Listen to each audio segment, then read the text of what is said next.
The provincial election is sneaking up on us quickly, and there's a lot going on with politicians jockeying for position. Joining us today to provide some analysis on this is Dr. Geoffrey Hale, a political science professor at the University of Lethbridge. So good to have you here again, Geoffrey. Thank you for inviting me, Paul. Yeah, you bet. Hey, is there one main issue you think that jumps out? This is going to make or break the whole election? I don't think there's one issue that is going to make or break the election. We have about 20% of the people in the polls who are undecided. And while the polls tell us that the economy is the top of mind issue, there's enough confusion between people on what the best approach to take, given the challenges the province's economy is facing, that I don't think that we're going to see this sort out until the very end.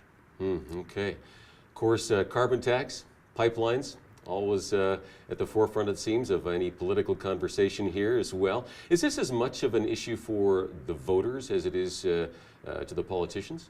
If you are in oil and gas, if you are in construction, if your job depends on the supply chains that are supplying these industries, if you're out of a job because the contracts have dried up or slowed down, it's a huge issue. All the information that we have is that there is a great deal of economic anxiety out there, and it is going to depend on whether you're in the public sector or the private sector as to how you respond to that anxiety. What about here in the Lethbridge, Southern Alberta area? Now, we're not as dependent on the oil and gas industry unless you're in Medicine Hat in that area. So right here in Lethbridge, do you think it's, again, less of an issue? Lethbridge is more of a public sector community than, although there is a certain amount of industry, a lot of it is agri-food. Parts of the agri-food industry are suffering, but not because of North American politics or domestic politics as much as politics with China. But I think the part of the challenge is how do people respond to the idea that we have to pull in our belts to so that we don't keep maxing out the credit card for day-to-day expenses. There's debates on how you attract investment, but at some point we have to work within our means, and the question is who has the most credible approach to doing that. Right. What about the leaders' debate? That was, again, lots to do with credibility and selling yourself and your party in this. It didn't seem like there were knockout punches delivered. Any thoughts on did one person kind of finish out ahead of another one in this one? I don't think so. Each leader was looking to reassure their base that they were in control. And Mr. Khan, the Liberal leader, Mr. Mandel, the Alberta Party leader, were trying to get a clear photo op so that voters would actually notice them. And I think for a lot of people, because Mr. Kenney and Ms. Notley were going after one another quite aggressively, people may have appreciated the more issue-oriented positions of the two other leaders. Whether that does them any good on election day or not is an open question. Well, that's another question, I guess, is do you think the debate will significantly sway voters this way or that way, or is it one of those things that's kind of probably not going to have a huge impact like it did last time? I don't think there was anything in the debate that would cause most people to change their mind if they had made up their mind. And I'm not sure how much there was, if you were undecided, that would make you change your mind one way or the other, or make a firm commitment one way or the other. That was my sense as well. Now, this is probably a two-horse race. Most people see it that way. The NDP, they've been pushing hard on the social issues, trying to put a wedge there, I guess, between themselves and the UCP, LGBT issues, abortion, racism, those kinds of things as well. It certainly worked in the past. Do you think it's going to have any kind of an impact this time? I think it will depend on which group of voters that you're talking about. I think there are those who are economically comfortable but socially liberal to whom it will definitely make a strong appeal. in some of the ethnocultural communities which have more traditionalist values, it may not sell quite as well because in pointing the finger at Mr. Kenney, it may end up pointing the finger at them as well. This is what happens when you call people who disagree with you white supremacist without specific individual evidence, which is a bad habit that certain people in the political system have. So if you don't agree with me, you're a racist, a bigot, and so on. And so that rhetoric will sell in certain communities, and in others it will be profoundly off-putting. So sometimes, yeah, that's the problem, I guess, with you throwing mud. Some of it sticks to yourself as well, right? And yeah, boy. It was predicted to be a nasty campaign, and I guess it is showing up from time to time that way as well. It'll be interesting to see over the next week and a half if things, ramp up in this department as well. Now, a couple of very different approaches to dealing with the provincial budget. We can keep running deficits, right? Keep spending on social programs, education, healthcare, the big money grabbers, right? Or we can endure some pain, I guess, for some period of time and actually, either freeze or cut back on some of these spending things. What are the voters ready to buy in this one? I mean, two very different approaches. Do you have any sense at all? I don't think the voters function with one mind on this. If you are a family that is dependent on public sector employment, directly or indirectly, right. The notion that your frontline spending might be squeezed in terms of higher classroom enrollments or limits on hiring to deal with additional demand may be of great concern, and certainly your unions will be trying to encourage you to believe that. If you're in the private sector and you have pulled in your belt for the last 4 years, you may think it's somebody else's turn and that we can't keep maxing out our credit cards to pay for the groceries. And so those are two different, if you look at the polling data that is out there, there is a sizable gap in attitudes between people who depend on the public sector and people who depend on the private sector, recognizing, of course, that there are people whose livelihoods overlap between the two.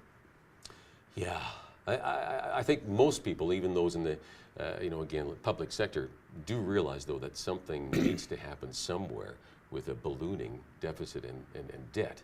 So, yeah, it'll be interesting to see what happens over the next week and a half here. But now, healthcare, part of this campaign as well, always is. The NDP painting the UCP proposal to introduce some types of privatization. What exactly that's going to look like. I mean, they're painting it as being an American-style approach to healthcare, right? Again, how is this being absorbed by the electorate? Any thoughts on that? I don't know that they've processed it. To call this privatized Medicare is like saying that if your doctor isn't on salary with the government, they're privatized. The bottom line is that if there are medically necessary procedures, they will be paid for by the government one way or the other. The question is, how do you add capacity, right. Given the growth in waiting lines in spite of increasing spending over the last 4 years? Are there more efficient ways of bringing on new capacity that people can access through the public system, even though other people's dollars may be putting them into place? And the question is, how much do people understand the distinction? It's in the Conservatives' interest to clarify that distinction and make clear that this is a means of helping people get through the waiting list faster without having to put their credit cards down, as the NDP is suggesting. And for the NDP, it's a way of scaring the living daylights out of voters who may not be informed enough to tell the difference. I think it would. Yeah, I think it's scary for a lot of us if it really is American-style healthcare. We don't want that here. I think most of us would agree with that. But I think you make a good observation that, I mean, what you're talking about here could very well be more like what they have in the UK or Switzerland or Sweden. Again, it's a mix of public and private that seems to have some measure of success in these countries, right? Well, all the European countries have private provision paid for from the public purse. Okay. And if you can't tell the distinction between a social democratic delivery of healthcare with that kind of mix and American-style healthcare, you're either being dishonest, or your capacity to draw distinctions isn't all that great. So this really boils down to, can the UCP sell this, I guess, or I guess communicate this effectively so people understand what they're proposing. So that'll be interesting to see too. Now, rural and southern Alberta has historically, been conservative territory when it comes to politics. Very interesting, though, of course, in Lethbridge, we've had a number of Liberal and NDP MLAs over the years, though. So any thoughts on why that is? It's a bit of an anomaly. Well, I think there's two reasons. First of all, that we have a sizable public sector base here that is responsive to higher levels of government spending and government interventions. And there's also an anti-establishment sentiment in large parts of the population that when the Tories were the establishment, people wanted to take a kick at the establishment. So we're a little bit rebellious here in southern Alberta. And many of the people who would vote Liberal or NDP provincially would vote Reform or Wildrose in other contexts. And so I don't know that one can make that comparison. But I think the bottom line is that people's political identities, people's political loyalties are a whole lot more fluid than they used to be. There is not as strong an identification with one party over an extended period. And while you have strong partisans of all the parties, perhaps more so for the NDP and the Conservatives here right now, the average voter is a little bit skeptical and waiting to be persuaded. Okay. Now, no Conservative split this time, really, probably. So the Lethbridge contest's likely going to be pretty tight. That's what it's looking like anyway. Are there any specific issues here in Lethbridge you think that could sway the vote this way or that way? I think the issues that we've been talking about provincially will be the ones that drive voters' responses. So very similar then? So if you are concerned about public services, whether education or healthcare, you will be probably more responsive to the New Democrats. If you are concerned as a small business person that the government has been piling on costs and regulations and making it harder to make a living and meet payroll, then you will probably be much more oriented towards the Conservatives. And if people are scared for their jobs on either side, they will vote what they see to be their interests. What about Calgary? I mean, many people see this as the battleground. This is where it'll be won or lost. I don't know if you agree with that or not, but certainly a key area. And Calgary, again, very business-oriented, oil town. Is that what will sway votes there as well? As again, which party is perceived as best being able to boost their economy? Well, Calgary is not a unitary actor in all of this. You have a downtown core and an inner city vote that will lean more towards the New Democrats. You have a sizable vote of people who voted for Naheed Nenshi in the mayor, and he's no Conservative. He probably leans more on the Liberal side of the equation. You have a large number of young families whose interests and whose loyalties aren't firmly established, and you've got a huge ethnocultural community and a very diverse ethnocultural community that will respond to people who approach them in their own contexts, plural. And so I don't know that you can paint Calgary either orange or blue, but I think you are absolutely right that the election will be decided in Calgary. Okay, so that is the zone. Now, what about the ongoing, SNC-Lavalin affair with the Liberals, of course, federally?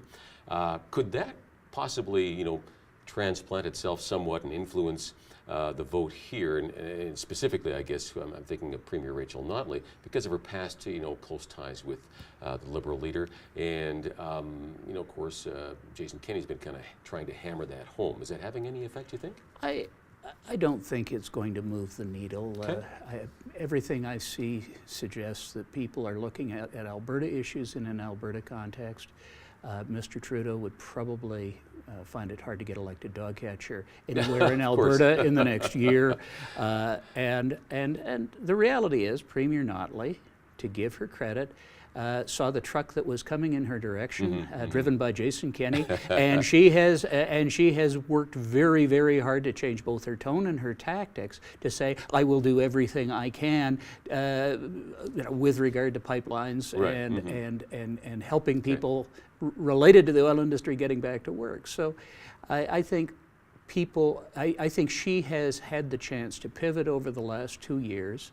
So if you like her approach to government, you will vote for Rachel Notley independently of what you think of Justin Trudeau. And if you don't like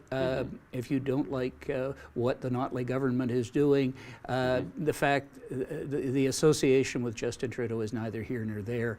You will vote for something else. And would it be similar with the RCMP investigation into the UCP kamikaze candidate scandal?